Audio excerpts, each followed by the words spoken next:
Assalamualaikum warahmatullahi wabarakatuh. Kami dari kelompok 1 pada praktikum kimia organik 1 dari kelompok 1 akan membahas tentang percobaan pemisahan dan penentukan kemurnian senyawa organik pada percobaan 5. Sebelumnya, kami akan memperkenalkan diri dahulu. Saya sebagai moderator, nama saya Jose Alvin Siotang, NIM F1C119052. Lalu ada Muhammad Namarullah, NIM F1C119016. Lalu ada Maharani Ananda, NIM F1C11938. Ada Astri Mutiara Dewi, NIM F1C11942. Dan Desi Fania Silaban, NIM F1C11946. Dengan asisten laboratorium Muhammad Yarha Salihin, SSI. Dari program studi kimia, Fakultas Sains dan Teknologi, Universitas Jawa. Adapun tujuan dari percobaan ini akan disampaikan kepada saudara Maharani. Kepadanya dipersilakan. Adapun tujuan yang berhubungan dengan percobaan kali ini yaitu yang pertama, melakukan destilasi untuk pemisahan dan pemurnian zat cair. Yang kedua, mengkalibrasi termometer. Yang ketiga, melakukan teknik ekstraksi untuk pemisahan senyawa organik. Yang keempat, menjelaskan prinsip destilasi dan ekstraksi. Dan yang terakhir, memahami teknik dasar dalam pemisahan dan pemurnian zat padat, yang dengan rekristalisasi serta menentukan kemurniannya dengan titik leleh. Beberapa landasan teori yang berhubungan dengan percobaan kali ini yaitu yang pertama, menurut Iskandar tahun 2015, campuran adalah bahan yang mengandung dua zat berlainan atau lebih yang bercampur dengan baik. Adapun suatu metode memisahkan zat dalam campuran cairan dengan cara mendidihkan yang dinamakan destilasi. Destilasi atau penyulingan adalah suatu metode pemisahan bahan kimia berdasarkan perbedaan kecepatan atau kemudahan menguap, volatilitas bahan, atau didefinisikan juga teknik pemisahan kimia yang didasarkan perbedaan titik didih. Selanjutnya, menurut Sunaria tahun 2010, teknik destilasi banyak diterapkan di dalam laboratorium maupun industri yang memerlukan air murni. Prinsip destilasi didasarkan pada perbedaan titik didih komponen penyusun campuran. Dan yang terakhir, menurut Rubianto tahun 2017, teknik rekristalisasi menggunakan teknik atau prinsip perbedaan kelarutan senyawa pada temperatur yang berbeda. Ada senyawa yang kelarutannya mengikat seiring dengan kenaikan temperatur, dan ada pula yang meningkat dengan seiringnya penurunan temperatur. Baiklah, di sini saya akan menjelaskan tentang alat dan bahan yang akan digunakan pada percobaan ini. Baiklah, kita masuk ke alat alas bulat yang digunakan untuk memanaskan atau mendidihkan larutan. Yang kedua itu ada set alat destilasi yang digunakan untuk memisahkan larutan ke dalam beberapa komponen. Dan juga ini merupakan metode dari pemisahan bahan kimia berdasarkan kecepatan atau kemudahannya dalam menguap. Yang ketiga yaitu ada gelas ukur 100 ml yang digunakan dalam mengukur volume baik dalam bentuk padatan maupun dalam bentuk cairan. Lalu yang keempat itu ada termometer 200 derajat Celcius yang digunakan untuk mengukur suhu ataupun temperatur, dan juga digunakan untuk mengukur perubahan yang terjadi. Ada batu didih yang digunakan untuk meratakan panas sehingga menjadi homogen dan menghindari adanya titik lewat didih. Yang keenam itu ada pembakar bunsen, di mana pembakar bunsen ini dilakukan dalam pemanasan, pembakaran, dan juga sterilisasi. Ketujuh adalah penanas air yang digunakan untuk menciptakan suhu agar suhu konstan. Kedelapan itu ada kertas indikator yang digunakan untuk menentukan sifat larutan, apakah larutan tersebut bersifat asam atau basah, dan ditandai dengan warna saat kita mencelupkan kertas indikator ke dalam sebuah larutan. Kesembilan itu ada corong pisah, digunakan untuk memisahkan komponen-komponen dalam suatu campuran antara dua fase pelarut dengan densitas yang berbeda dan tak campur. Ke-10 itu ada kertas saring, digunakan untuk memisahkan zat larut dari zat padat. Lalu yang ke-11 itu ada Erlenmeyer, di mana Erlenmeyer pada percobaan ini ada Erlenmeyer 100 ml, 125 ml, dan juga 200 ml yang digunakan untuk mengukur, menyimpan, dan juga dalam cairan. Ke-12 itu ada corong bunsen dan penghisap digunakan untuk menghisap cairan ke dalam labu dari dasar corong. Kemudian ke-13 itu ada statik dan klem yang digunakan untuk mempermudah pekerjaan manusia dalam memegang alat kimia dalam suatu proses kimia. Ke-14 itu ada batang pengaduk, di mana batang pengaduk untuk mengaduk bahan kimia. Ke-15 itu ada tabung reaksi, digunakan sebagai alat untuk menampung, mencampur, dan memanaskan bahan kimia dalam skala yang kecil. Ke-16 itu ada corong tangkai pendek yang digunakan untuk memisahkan larutan dari satu tempat ke tempat yang lainnya, dan juga dalam penyaringan ini bisa menjadi alas dari kertas saring. Ke-17 itu labu isap yang digunakan sebagai pengaman tambahan dalam destilasi. Lalu yang terakhir yang ke-18 itu ada kaca arloji, digunakan sebagai penutup gelas kimia, tempat penyimpan bahan yang akan ditimbang. Dan bahan yang akan digunakan atau sampel yang akan digunakan pada percobaan ini, itu pertama ada benzen teknis, kedua metanol teknis, asam benzoat, larutan HCl 10%, toluena, larutan NaOH 10%, asetanilida, naftalen, karbon. Baiklah, di sini saya akan menjelaskan skema kerja, destilasi, dan ekstraksi.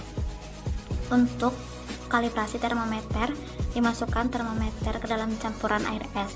Kalibrasi termometer dilakukan untuk mengetahui apakah termometer yang digunakan telah sesuai dengan standar pengukuran. Lalu, diaduk homogen. Selanjutnya, untuk 10 ml Aquades dimasukkan ke dalam tabung reaksi. Lalu dimasukkan sedikit demi sedikit dan dipanaskan secara perlahan sampai mendidih. Dimasukkan termometer dengan memegangnya. Ditempatkan kolom Hg pada uap di atas permukaan air mendidih. Diperiksa tekanan barometer. Hal ini dilakukan karena apabila skala telah mencapai titik 100 derajat Celcius, maka kalibrasi termometer telah selesai dilakukan dan termometer siap digunakan pada proses destilasi. Selanjutnya, untuk destilasi biasa, pada pemurnian benzen teknis 50 ml. Pertama-tama, dipasang peralatan destilasi sederhana seperti tabung destilasi untuk menyimpan sampel yang akan didestilasi, termometer untuk mengukur suhu, pemanas untuk memanaskan sampel, dan kondensor sebagai pendingin uap destilat yang melewati kondensor. Dialirkan pendingin atau kondensor dan dimasukkan pada labu alas bundar 100 ml. Dimasukkan beberapa potong batu didih ke dalam labu. Fungsi dari batu didih yaitu untuk meratakan panas sehingga panas menjadi homogen dan untuk menghindari titik lewat didih. Dipanaskan dengan api yang diatur perlahan naik sampai mendidih. Diatur hingga destilasi menetes secara teratur dengan kecepatan 1 tetes per detik. Hal ini bertujuan untuk melihat hubungan jumlah tetesan terhadap waktu. Kemudian, diamati dan dicatat suhu pada tekanan pertama jatuh. Lalu, diganti penampung dengan yang bersih dan dicatat suhu dan volume destilasi. Selanjutnya, pada pemanasan 50 ml campuran metanol dan air dimasukkan pada labu destilasi dengan perbandingan 50/50 dan dilakukan pemanasan yang bertujuan agar suhu menjadi homogen. Kemudian, dilakukan proses destilasi untuk memisahkan air dengan metanol. Dicatat tekanan atmosfer dan dikoreksi termometer serta dibuat grafik suhu terhadap jumlah destilasi. Selanjutnya, untuk ekstraksi 30 ml asam benzoat dan toluena dimasukkan ke dalam corong pisah 100 ml dan dilakukan ekstraksi dengan 15 ml larutan NaOH 10%. Tujuan dari penambahan NaOH yaitu untuk mengubah asam benzoat dalam toluena menjadi natrium benzoat yang dapat larut dalam air dan tidak dapat larut dalam toluena. Kemudian dibiarkan beberapa saat pada klem bundar hingga terpisah menjadi 2 lapisan dan dikeluarkan dengan hati-hati lapisan bagian bawah ke dalam air lemenyer 100 ml. Dihasilkan 2 fase yaitu fase air dan fase organik. Diulangi ekstraksi dengan 15 ml NaOH. Hal ini bertujuan agar larutan benar-benar terpisah. Kemudian pada fase air ditambahkan 35 ml HCl 10%. Tujuan dari proses pengasaman ini yaitu untuk mereaksikan antara garam natrium benzoat yang berupa endapan putih yang tidak larut dalam air. Lalu diukur pH hingga 2 dengan menggunakan kertas indikator dan disaring alat penghisap aspirator air. Hal ini bertujuan untuk memisahkan endapan dari pelarutnya. Kemudian dikeringkan ke kertas lain dengan teliti dan dilakukan ekstraksi satu lagi dengan cara yang sama dan dibandingkan hasil dan dihitung kadar asam benzoat total dengan cara dihitung jumlah garam asam benzoat yang telah terekstraksi tiap mililiter. Selanjutnya, percobaan mengenai rekristalisasi dan penentuan titik leleh. Nah, yang pertama, dilakukan penentuan titik leleh pada kristal benzoat. Prosesnya dimulai dari diambilnya sedikit kristal benzoat di dalam kaca arloji. Selanjutnya, digerus hingga kristal benzoat tersebut halus. Selanjutnya diambil tabung kaca kapiler yang satunya tertutup, dibalikkan ujung terbuka, dan ditekan serbuk ke kristal tersebut sampai masuk ke dalam tabung kapiler. Diulangi sampai serbuk yang ada di kapiler tersebut setinggi 0,5 cm pada tinggi kristal asam benzoat pada tabung tersebut. Selanjutnya dipasang kapiler pada alat TLE. Selanjutnya dilakukan pemanasan dengan api kecil, dan diperhatikanlah kristal yang mulai meleleh sampai semua kristal tersebut meleleh. Dan yang terakhir, dicatat hasil dari penentuan titik leleh tersebut. Selanjutnya penentuan rekristalisasi. Nah, yang pertama yaitu kristalisasi dengan pelarut air. Pada percobaan ini, sampel yang digunakan adalah asetanilida. Proses pelakuannya diawali dengan penimbangan pada asetanilida. Selanjutnya, dimasukkan ke dalam Erlenmeyer yang bermuatan 250 ml, dimasukkan secara bertahap sebanyak 50 air panas, dan diaduk hingga larutan tersebut larut. Setelah itu kita tambahkan 5 hingga 7 ml air panas.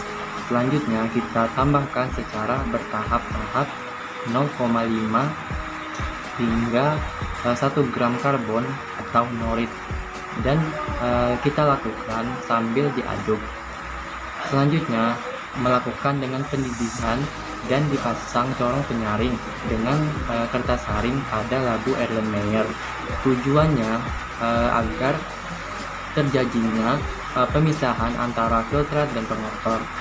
Perlakuan selanjutnya pada filtrat telah diperoleh dilakukannya pendinginan hingga filtrat tersebut terbentuk kristal. Selanjutnya direndam dalam air es yang apabila belum terbentuk kristal. Tujuannya agar larutan filtrat tersebut berbentuk kristal. Selanjutnya kita lakukan penyaringan agar terpisahnya antara filtrat dengan filtrat asetanilida. Pada filtrat asetanilida dilakukan penyaringan dan dilakukan penimbangan untuk menentukan titik leleh pada filtrat asetanilida. Percobaan selanjutnya dilakukan percobaan mengenai kristalisasi dengan pelarut organik. Sampel yang digunakan di sini adalah napalm kotor. Perlakuannya diawali dengan penimbangan napalm sebanyak 5 gram dan dimasukkan ke dalam Erlenmeyer 100 ml. Dimasukkan 20 ml etanol 95% secara bertahap-tahap. Selanjutnya kita lakukan pemanasan dan dididihkan ke dalam penanas air. Setelah dipanaskan, larutan dalam penanas air tersebut diangkat dan ditambahkan 0,5 gram karbon sambil dilakukannya pengadukan. Selanjutnya kita lakukan pendidihkan sebentar dan disaring pada corong kaca dengan kertas saring. Perlakuan terhadap filtrat yang diperoleh dengan cara pendinginan pada filtrat dan ditunggu hingga kristal terbentuk. Setelah filtratnya terbentuk, dilakukannya pendinginan hingga filtrat tersebut terbentuk kristal. Selanjutnya direndam dalam air es. Selanjutnya dilakukan penyaringan agar terpisahnya antara filtrat dengan filter asetanilida. Pada filtrat asetanilida dilakukannya penyaringan dan dilakukan penimbangan untuk menentukan titik leleh pada filtrat asetanilida. Selanjutnya dikristalisasi dengan pelarut organik. Nah, pada percobaan kali ini sampel yang digunakan adalah napalm.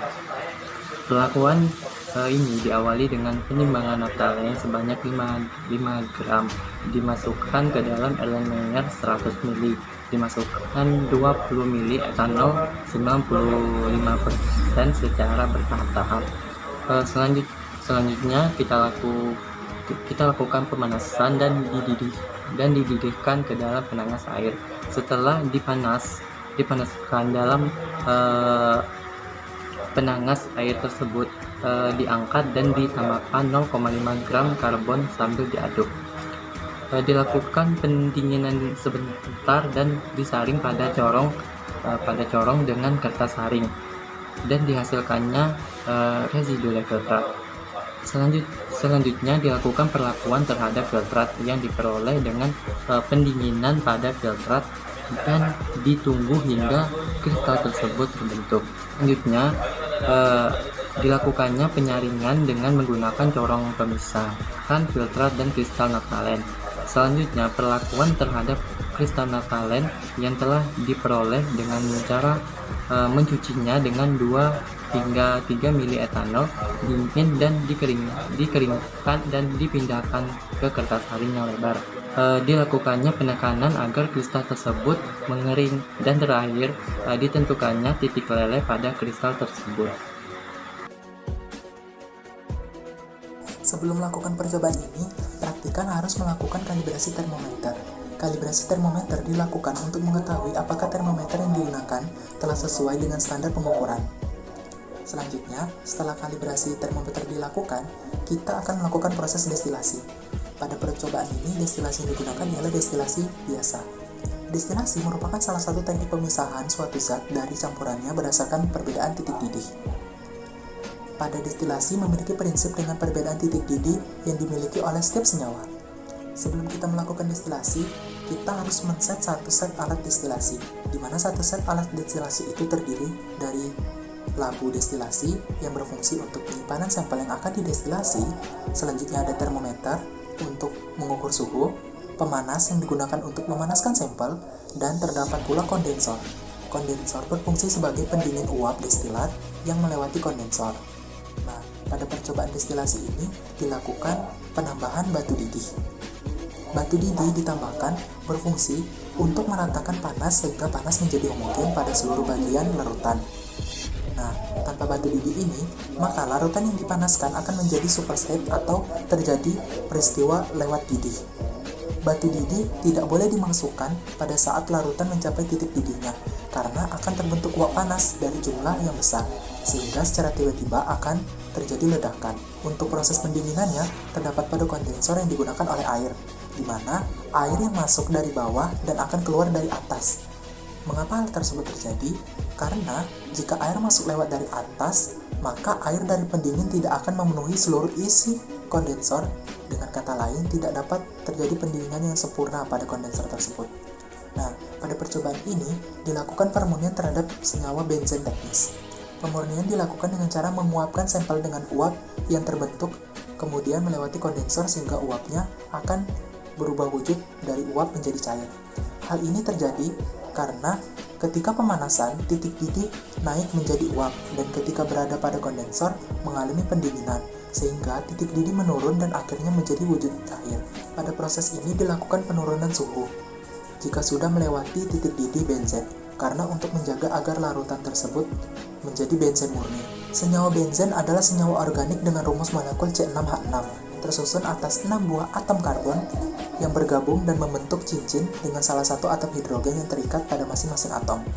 Benzen digunakan biasanya sebagai pelarut, namun pada kehidupan sehari-hari, benzen banyak digunakan pada alat-alat seperti pewarna, plastik, karet sintesis, dan dapat digunakan untuk menaikkan angka oktan pada bahan bakar. Selanjutnya pada percobaan pemisahan, di sini kita akan memisahkan metanol dan air. Pada percobaan ini sama seperti percobaan sebelumnya, kita menggunakan prinsip destilasi. Air dan metanol adalah senyawa polar. Hal ini dikarenakan keduanya memiliki titik didih yang tinggi.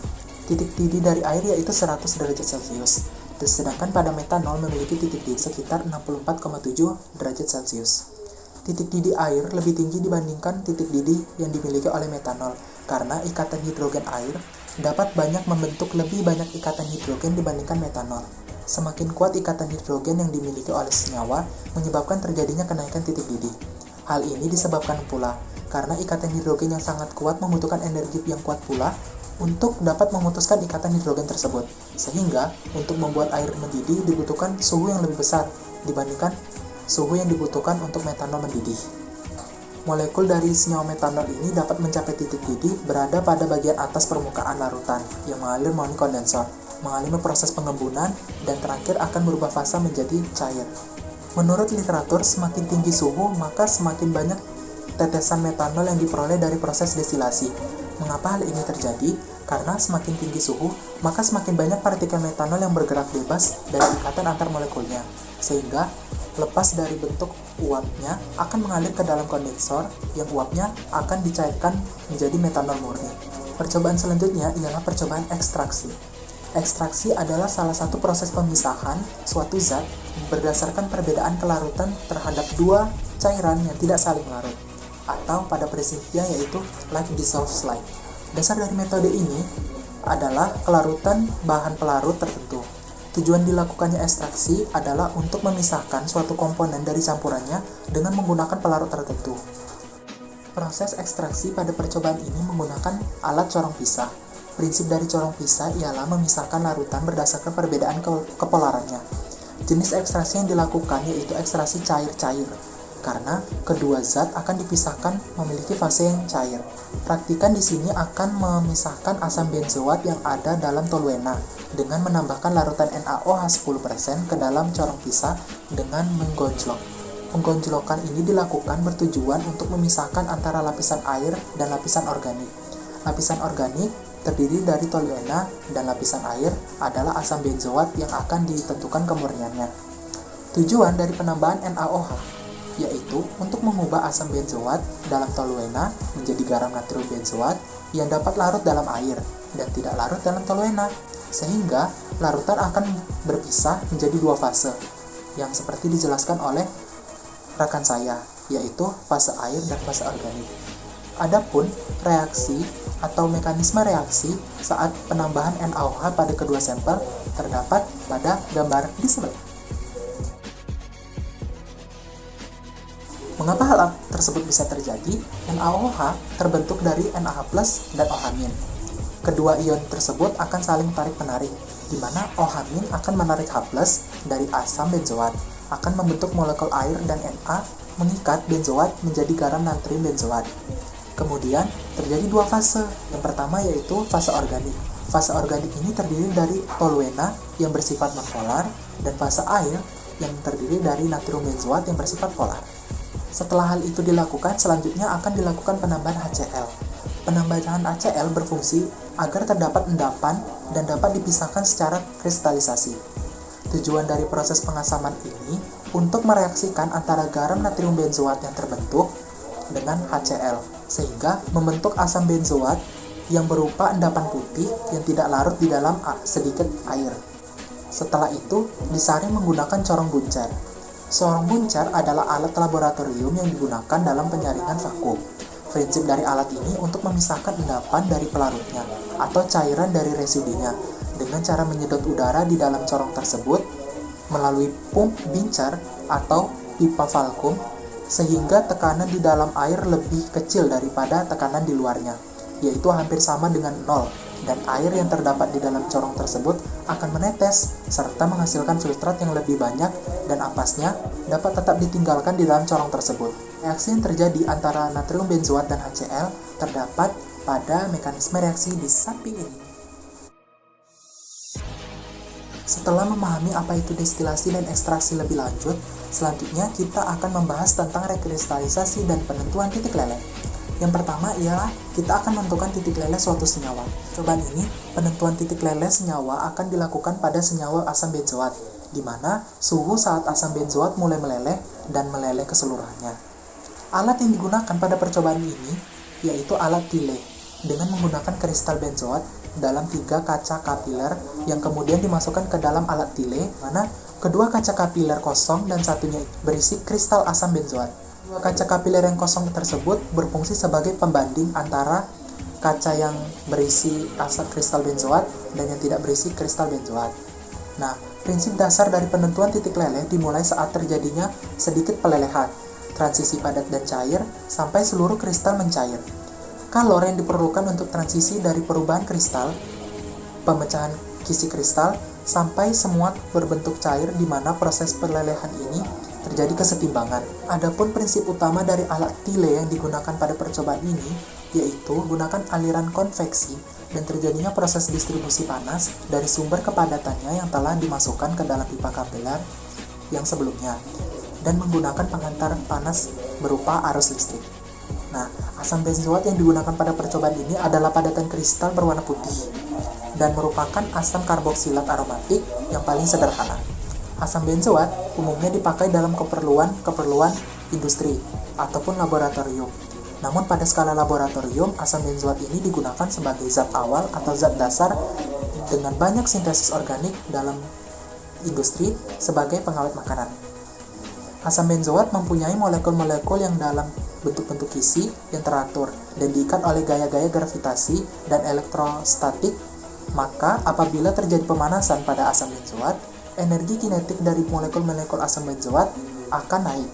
Hal ini akan mengakibatkan molekul asam benzoat bergetar. Pada saat mencapai suhu tertentu, ikatan molekul asam benzoat akan terlepas, maka kristal dari asam benzoat akan meleleh. Berdasarkan literatur yang diperoleh, titik leleh dari asam benzoat 122,4 derajat Celcius, yang range-nya tidak melebihi 1 derajat Celcius. Suatu senyawa zat padat murni biasanya memiliki bentuk kristal dan bentuk lelehan pada jarak yang kurang tajam dari 1 derajat Celcius. Apabila jarak tersebut lebih dari 1 derajat Celcius, menunjukkan bahwa adanya pengotor pada zat tersebut. Jadi, hasil dari penentuan titik leleh itu tidak akurat. Rekristalisasi adalah cara kristalisasi secara selektif suatu senyawa dari campuran zat padat dengan melarutkan dalam suatu pelarut yang cocok sekitar titik didihnya, kemudian disaring selagi panas untuk memisahkan zat padat tersuspensi atau tidak larut di dalam larutan.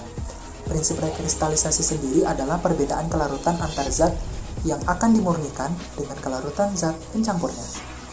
Pada percobaan kali ini, kristalisasi pelarut air digunakan sampel asetanilida kotor sebagai bahan yang akan dilakukan kristalisasi untuk mendapatkan kristal asetanilida.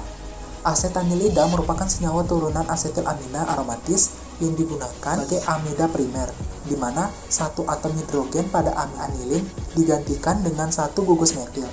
Asetanilida berbentuk butiran berwarna putih atau kristal, tidak larut dalam minyak parafin dan larut dalam air dengan bantuan kloral anhidrat, sehingga dapat digunakan pada percobaan ini. Pada percobaan ini, asetanilida dilarutkan menggunakan air panas. Fungsi dari penambahan air panas ini agar zat padat dapat larut sempurna, karena asetanilida tidak dapat larut pada air dingin dengan suhu kamar. Asetanilida dapat larut dengan bantuan kloral anhidrat dan air panas. Setelah dipanaskan, asetanilida ditambahkan karbon secara bertahap. Fungsi dari penambahan karbon ini untuk menyerap atau menghilangkan senyawa-senyawa pengotor selain dari asetanilida yang terdapat dalam campuran. Nah, dilakukan pemanasan lagi agar karbon aktif dapat melakukan penyerapan warna yang lebih sempurna dan hasil yang optimal, sehingga filtrat dari hasil samping adalah endapan hitam yang merupakan karbon dan zat pengotor dari asetanilida. Setelah ditambahkan karbon, selanjutnya dilakukan penyaringan untuk memisahkan karbon aktif dari campuran dan dilakukan setelah panas. Residu dari hasil penyaringan ini berwarna hitam dan filtrat berwarna bening. Setelah itu, filtrat didinginkan agar berbentuk kristal dengan merendam Erlenmeyer di dalam es batu. Tujuannya agar membentuk kristal lebih sempurna. Dengan adanya penurunan suhu ini, maka akan menghambat gerak molekul dan mendapatkan bentuk kristal. Setelah didinginkan, filtrat disaring dengan corong buncar agar kristal yang dihasilkan itu bersih dari air dan zat pengotornya. Setelah disaring dengan corong buncar, kristal dicuci dengan air hingga didapatkan kristal yang lebih murni, kemudian dikeringkan hingga benar-benar kering, agar kadar air tidak mempengaruhi proses penimbangan. Setelah kita melakukan kristalisasi pada pelarut air, selanjutnya kita akan melakukan kristalisasi dalam pelarut organik. Nah, pada percobaan ini kita menggunakan bahan etanol sebagai pelarut organiknya. dan naftalen sebagai zat padat yang akan dikristalisasi. Digunakan etanol pada percobaan ini karena hampir seluruh senyawa organik itu dapat larut di dalam etanol. Naftalen adalah hidrokarbon kristalin aromatik berbentuk padatan berwarna putih, berbentuk 2 cincin benzen bersatu. Senyawa ini bersifat volatil, yaitu mudah menguap walaupun dalam bentuk padatannya. Uap yang dihasilkannya ini mudah terbakar, sehingga naftalen banyak dijumpai dalam proses pemurnian minyak bumi, batu bara, dan hasil-hasil lainnya. Naftalen memiliki kemiripan sifat yang memungkinkan menjadi zat adiktif bensin untuk meningkatkan nilai angka oktan pada bensin. Penggunaan naftalen secara adiktif memang belum banyak dikenal, karena masih sedikit penelitian yang dilakukan pada senyawa tersebut. Percobaan ini, naftalen akan dilarutkan dengan etanol dan menghasilkan larutan berwarna keruh. Larutan naftalen ini, etanol tidak memerlukan pemanasan, karena tingkat kelarutan naftalen dengan etanol itu sangat tinggi. Proses pemanasan dilakukan agar larutan itu bercampur sempurna dan mempercepat gerak atau energi kinetik pada molekul yang terdapat di dalam larutan etanol. Etanol dapat mengikat kotoran pada naftalen setelah larut, sehingga dilakukan pemanasan agar mendidih untuk melepas pengotor dari naftalen, sehingga pengotor yang terkandung di dalam naftalen itu di padatan-padatan yang tidak larut di dalam pelarut etanol. Selanjutnya, ditambahkan norit. Di sini berfungsi untuk menghilangkan atau menyerap pengotor pada naftalen, karena karbon memiliki sifat menyerap zat pengotor yang terkandung. Karbon aktif juga berperan sebagai absorben atau menyerap warna. Larutan hasil pelarutan tadi disaring selagi panas, agar zat padat yang tersuspensi dalam larutan dapat terpisah dari naftalen, dan agar kristal tidak berbentuk terlebih dari pemisahan naftalen. Agar air yang terdapat pada kristal naftalen ini benar-benar hilang, dilakukan penyaringan dengan corong buncer. Kemudian dicuci dengan etanol agar kristal yang dihasilkan lebih bersih. Pada kristalisasi, kenapa digunakan etanol? Karena etanol ini mempunyai sifat yang cocok sebagai pelarut dalam kristalisasi, yaitu tidak melarutkan naftalen pada suhu kamar, tetapi bisa pada suhu pemanasan.